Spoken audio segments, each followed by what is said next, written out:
Je vous refais une vidéo concernant mes orchidées, donc vous pouvez voir qu'elles sont fleuries. Donc elles sont toujours fleuries. Voilà. Là, elle m'a fait 3 autres fleurs. Là, ici, bon, c'est devenu... je pense que c'est mon orchidée qui a besoin du coup de... Au bout d'un moment, elle arrête de fleurir. Elle a la hampe florale qui sèche. Donc bah, là, je la laisse comme ça. Apparemment, ça n'a pas l'air de la gêner puisque ben, elle est toujours en fleurs. Voilà, celle-là, je l'ai eu en janvier 2025. Et celle-là, je l'ai eue le 14 mars 2024. Voilà, donc là, j'ai changé son cache-pot parce que ben, j'ai un de mes chats qui l'a fait tomber et qui me l'a brisé en deux. Donc, je l'ai changé. Voilà, je l'ai customisé pour que ça fasse un peu joli parce que c'était juste un cache-pot en fer. Voilà. Là, je vais vous montrer du coup les racines. Donc, les racines sont bien vertes. Donc là, elles sont toujours en train de pousser.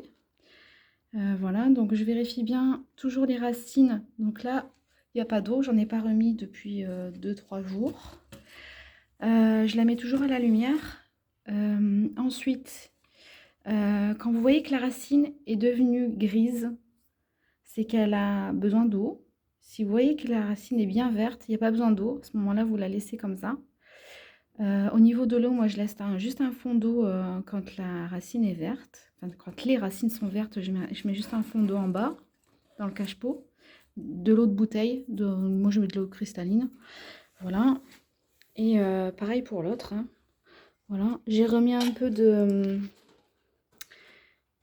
Comment ça s'appelle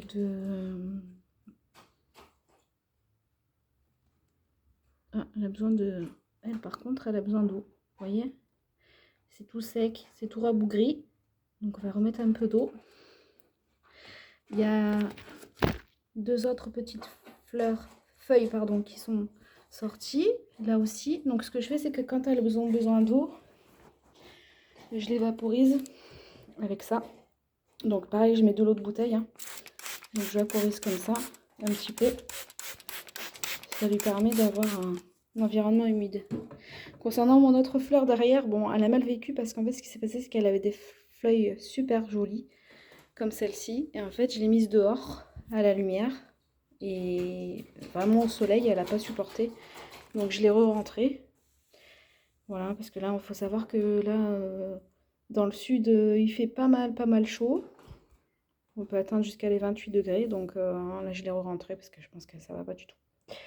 Voilà, après celle-ci, je vais pas la couper. Je vais la laisser comme ça, on va voir ce que ça donne.